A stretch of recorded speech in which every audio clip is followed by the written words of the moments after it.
Hujambo na karibu kwa mara nyingine tena mtazamaji wa The World News katika kipindi hiki cha ulimwengu wa siasa. Mimi ni Adam Hussein.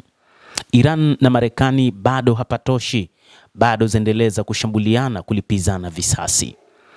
Marekani imeendelea kufanya mashambulizi dhidi ya Jamhuri ya Kiislamu ya Iran, huku Iran ikiendelea kufanya mashambulizi kwa kulipa kisasi. Wa Iran wamesema kama hatoweza kuitazama Marekani ikiendelea kuvunja makubaliano ya usitishaji wa mapigano, huku ikisema kwamba itaendelea kulipa kisasi na itajibu vikali kulingana na namna ambavyo Marekani itaendeleza mashambulizi yake. Wizara ya mambo ya nje ya Iran imelani mashambulizi mapya ya Marekani na kuonya kuwa mataifa ya Ghuba yatakayoshirikiana katika kile ilichokiita uchokozi wa kijeshi dhidi ya Iran yatakuwa shabaha halali za vikosi vya jeshi la Iran. Wakati huu mamlaka nchini Iran zinayaonya mataifa ya Ghuba ambayo na ngome za kijeshi za Marekani kwamba mashambulizi ambayo yanarushwa katika ngome za kijeshi za Marekani sasa yatageukia upande wa pili, kwa maana mataifa hayo huenda yakalengwa moja kwa moja. Kwa sasa jeshi la Jamhuri ya Kiislamu ya Iran linadai kwamba halifanyi mashambulizi katika vikosi vya kijeshi vya mataifa jirani, licha ya baadhi ya taarifa kueleza kwamba kuna baadhi ya mashambulizi ambayo yamefanywa na majeshi ya nchi ambazo zinashirikiana na Marekani katika eneo la Mashariki ya Kati, kitajwa hasa Umoja wa Falme za Kiarabu. Wakati huu jeshi la Marekani kupitia kamandi kuu ya majeshi Mashariki ya Kati CENTCOM imesema imekamilisha operesheni mpya za kijeshi dhidi ya Iran usiku wa Julai 12 hadi 13, ikidai kuwa makumi ya maeneo yamelengwa ili kudhoofisha uwezo wa Iran wa kushambulia meli zinazopita katika mlango wa bahari wa Hormuz. Na kwa mujibu wa CENTCOM, operesheni hizo zilihusisha matumizi ya ndege zisizokuwa na rubani, ndege za kivita, lakini meli za kijeshi, ndege maalum za mashambulizi. Kwa mara ya kwanza drone za majini nazo zimetumika.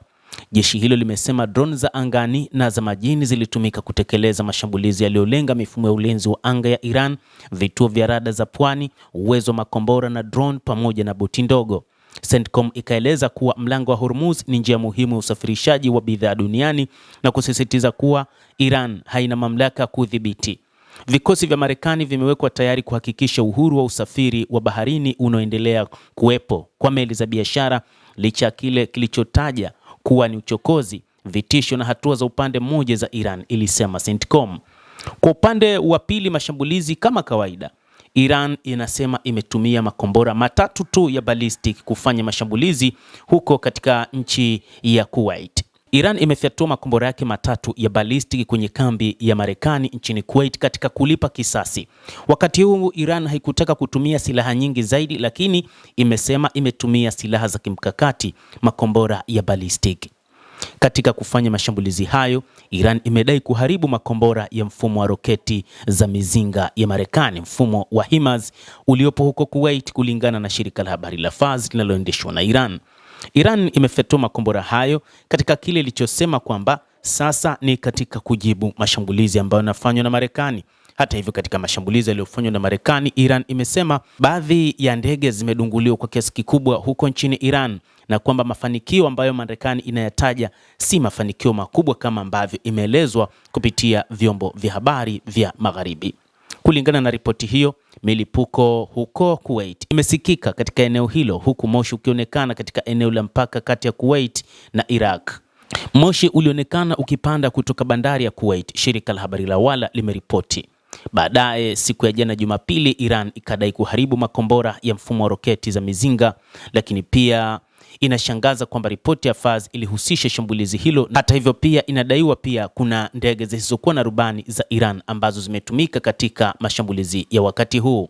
Hata hivyo, jeshi la Jamhuri ya Kiislamu la Iran limedai kuwa kuna wanajeshi watatu wa Marekani wameuawa katika shambulizi la wakati huu, licha ya kwamba CENTCOM imekanusha vifo hivyo. CENTCOM imesema hakuna ripoti zozote za vifo au majeraha, na wanajeshi wetu katika eneo hilo bado wanaendelea na kazi na wanahesabiwa, CENTCOM ilitangaza. Iran ililaumu uwepo wa jeshi la Marekani katika eneo la Mashariki ya Kati kwa kufanya mashambulizi katika maeneo mbalimbali ya taifa lake, hasa maeneo ya kusini. Hapo baadaye tutakuja kukujuza ni nini ambacho kinaendelea zaidi na kwa nini Marekani wakati huu inajihusisha na mashambulizi yake mengi kusini mwa Jamhuri ya Kiislamu ya Iran. Naitwa Adam Hussein, endelea kuwa nasi wakati wote, endelea kutufuatilia bila kusahau kulike, kucomment kadhalika.